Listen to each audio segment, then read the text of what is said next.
It's 12 minutes to 3 and you're listening to me, Sam Fraser. I am talking to the author and former actor Stephen Payne. Stephen's new book, My Own Little Place, is based in and around Hampshire. And Stephen, I've been calling you Steve. I got a bit familiar. Are you a Steve or a Stephen? Because you're a Stephen with a PH. I am Stephen with a PH. Yes, that is my name. Is my actual proper name is Stephen with a PH. But to those who want to be familiar, Steve is fine. I'm always familiar. And also it depends whether what you're looking for online as well. If you're looking for YouTube channel, that's Stephen Payne 418. If you're looking for the book online, that will be Stephen Payne as well. Okay, so let's talk about the book then, because My Own Little Place is your first novel. And tell me how it came about, because it was clearly something that was in your mind to do. Indeed. So the thing about the title of the book, My Own Little Place, the subheading, I think, is also extremely relevant.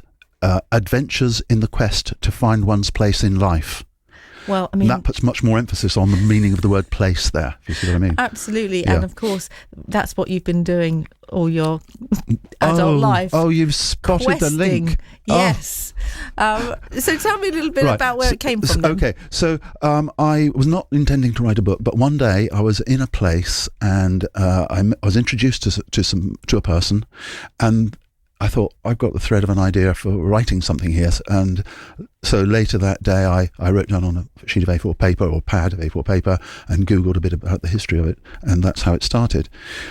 So the place I was at was on the Southwark estate in South Hampshire. And I was introduced to a member of the family of the Southwark estate. And then from what I found out about that family was that their main house that they lived at was Southwark House on the Southwark estate, and they'd been on the Southwark estate for 400 or 500 years. So this house was their own little place.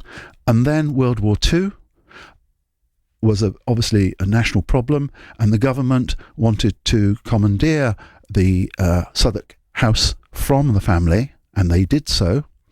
And they used Southwark House as the place where they had the several months planning before D-Day with the likes of Montgomery and Eisenhower and other people there to plan the landings. So Eisenhower was there and the other people, and so this house was of the family. It was their own little place, and they were being forced out. So I've written the fiction dialogue of what happened when the government came down to talk to them in the house about the fact that they were going to lose their house.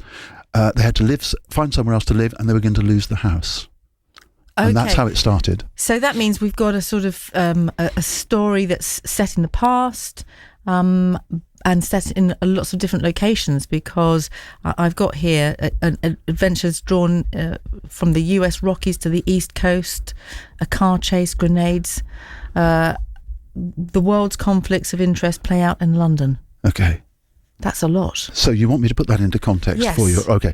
So if we look at the positioning of this whole book, the positioning is kind of, if you take the concepts from the Da Vinci Code, and if you take the concepts and the spiritual battles and so on from the Harry Potter series of books, then what this book consists of, My Own Little Place, Adventures in the Quest to Find One's Place in Life, is the spiritual battles that are going on in the comparison with Harry Potter and so on, but that are going on today with all of us out there, so it relates to current everyday life.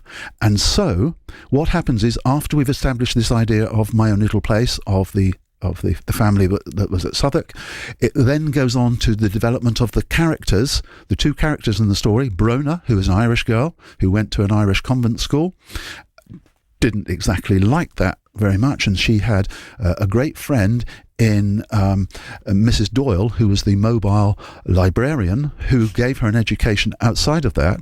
And eventually she goes to London and she meets someone there, which gives us another of the genres, and so on. They then go on holiday to Ireland, because Brona knows a bit about Ireland because she's Irish. So from Mrs. Doyle, she learnt a bit about the Celtic culture. And so they went there to visit Ireland and experience some of the Celtic culture. But what they didn't realise was that things were going to happen for them because they were in particular places that were life-changing for them.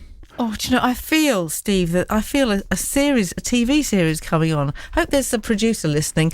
But because we're running out of time rapidly, you've had a lot of success. It's been well received.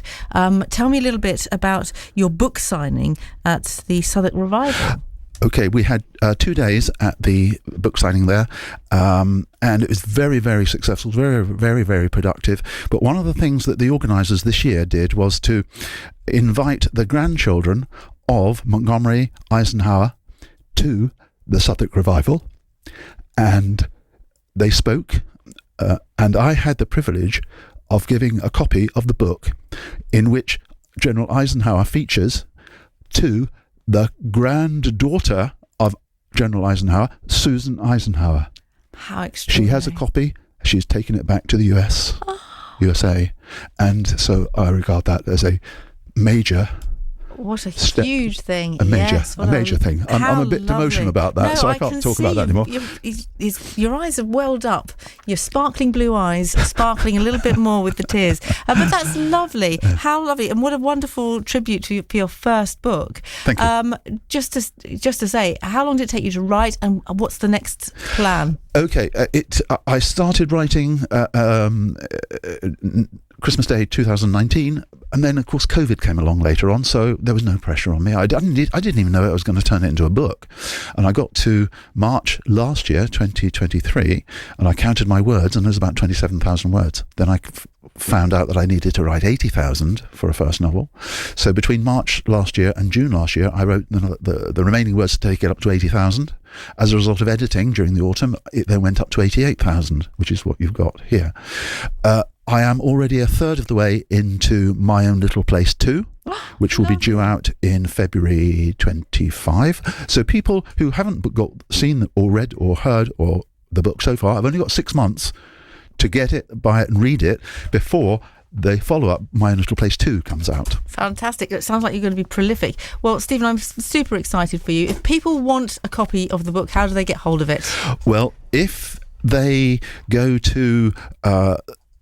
the Inn with the Well at Ogbor St George on Thursday the 1st, Friday the 2nd of August. There's going to be a Meet the Author book signing going on there between 10 and 4. That's for a printed live copy and Meet the Author. Otherwise, it's available. It's available on audiobook with special sound effects through the usual audiobook channels. It's on an ebook on Kindle, and it's on online. Can be purchased online or in store at Waterstones and Amazon and so on. It's called My Own Little Place, and it's by Stephen Payne. Stephen, it has been an absolute joy. Thank you so much for sharing it with us here on BBC Radio Solent. Thank you very much, Sam.